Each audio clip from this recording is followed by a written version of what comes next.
Glenn Maxwell, अविश्वसनीय, अविश्वसनीय, अमानवीय। ग्लेन मैक्सवेल ने अपने नंगे पैरों से जो 211 पारियां खेली, वो सर्वश्रेष्ठ पारियों में से एक है। हर समय इस एक पारी ने ग्लेन मैक्सवेल को क्रिकेट के इतिहास में अमर बना दिया।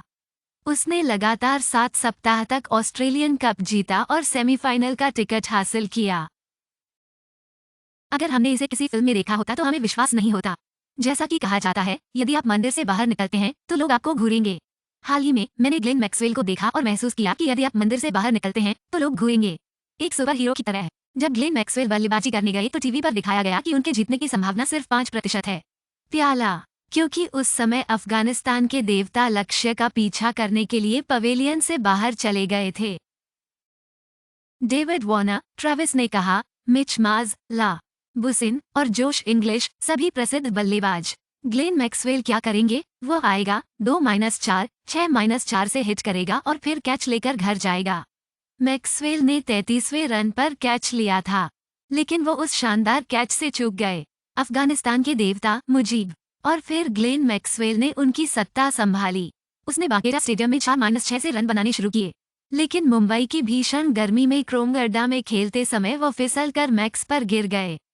आप समझ सकते हैं कि इस पानी में दौड़ना संभव नहीं है। लेकिन मैक्सवेल, जो एक ईसाई रोनाल्डो प्रशंसक है, और रोनाल्डो के प्रशंसक इतनी आसानी से हार नहीं मानते हैं, इसलिए उन्होंने एक पैर भरा हुआ खेलकर खेलना शुरू किया। ग्लेन, उन्होंने एक छोटा सा रन नहीं लिया और अपने हाथ के पीछे से बीमा गेटर की तरह मारना शुरू कर दिया। लेकिन फिर भी अफगानिस्तान के देवता शेर के ऑस्ट्रेलियाई गौरव को नियंत्रित नहीं कर सके। लेकिन इस संबंध में एक और व्यक्ति की भी बहुत प्रशंसा की जाती है, डेविड आर। वो ऑस्ट्रेलियाई कप्तान पैट कमिंस हैं। स्कोरबोर्ड कहता है कि उन्होंने 860 गेंदों में से केवल 12 रन बनाए हैं। लेकिन पूरी दुनिया जानती है कि इन 860 गेंदों का नॉट आउट होना कितना जरूरी है, क्योंकि अगर पैट कमिंस आउट होते हैं तो एडम जंपा और जोश हेजलवुड की विकेटों की तुलना में थोड़ा समय नहीं लिया। तो जब मैक्सवेल का सुपर साइक्लोन पिच के एक तरफ चल रहा था तो दूसरी तरफ पैट कमिंस शाम को शांत हवा की तरह खड़े थे। विश्व कप की शुरुआत में ही जब ऑस्ट्रेलिया 2 में भारत और दक्षिण अफ्रीका से हार गया था मैच, फिर पैट कमिंस ने प्रेस कॉन्फ्रेंस में आकर कहा, अब से हम सभी मैच जीतेंगे। हम सभी यह जानते हैं। टूर्नामेंट जितना अंत की ओर जाता है, ऑस्ट्रेलियाई टीम उतनी ही डरावनी हो जाती है। और जब मैंने ग्लेन मैक्सवेल की उस भयानक मूर्ति को देखा तो मुझे वास्तव में लगा कि अगर हम ऑस्ट्रेलिया से हार जाते हैं, हमें टीम को 2 हिस्सों में बांटना होगा, क्योंकि यह ऑस्ट्रेलिया आखिरी विकेट शेष रहने पर भी मैच का रुख पलट सकता है। अफगानिस्तान इस मैच को छोड़ देगा। विश्व कप के लिए उनकी उम्मीदें लगभग खत्म हो गई हैं। अब हर किसी का झुकाव न्यूजीलैंड और पाकिस्तान की तरफ हो रहा है।